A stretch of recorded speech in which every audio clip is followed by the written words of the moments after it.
व्यक्तित्व विकास इकाई। एक व्यक्तित्व, सफलता और असफलताओं का सामना करना। प्रश्न 1। आप व्यक्तित्व को कैसे समझते हैं? समझाएं। दोस्तों, अगर आसान शब्दों में कहे तो व्यक्तित्व के विभिन्न व्याख्यान हैं।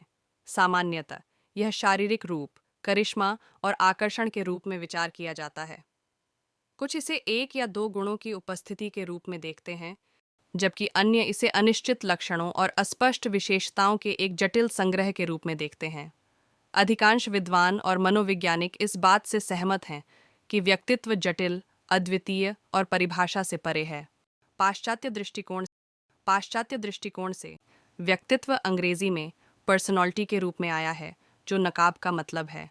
यूनानी अभिनय में लोग नकाब पहनकर अभिनय करते थे, जिससे दर्शकों को यह समझने में कठिनाई होती कि कौन अभिनय कर रहा है। आधुनिक मनोवैज्ञानिकों के अनुसार व्यक्तित्व मानव के गुणों, लक्षणों, क्षमताओं का संगठित इकाई है। व्यक्तित्व की कुछ आधुनिकतम परिभाषाएं निम्नानुसार हैं। ऑलपोर्ट के अनुसार व्यक्तित्व व्यक्ति के उन मनोशारीरिक अवस्थाओं का गतिशील संगठन है जो इनके पर्यावरण के साथ उसका अद्वितीय सामंजस्य निर्धारित करता है। विग व हंट के अनुसार व्यक्तित्व एक व्यक्ति के संपूर्ण व्यवहार प्रतिमान और इसकी विशेषताओं के योग का उल्लेख करता है।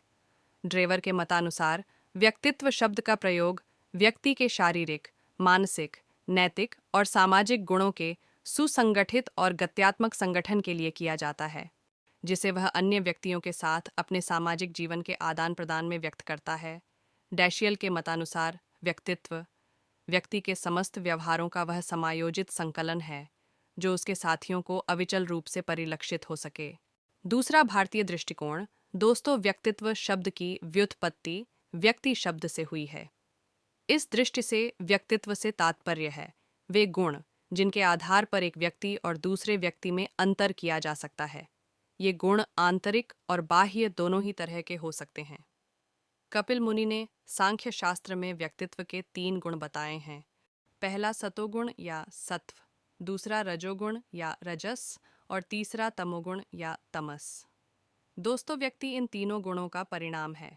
साथियों, कपिल मुनि की मान्यता है कि जब ये तीनों गुण समान परिमाण में होते हैं तब प्रकृति सुप्तावस्था में होती है।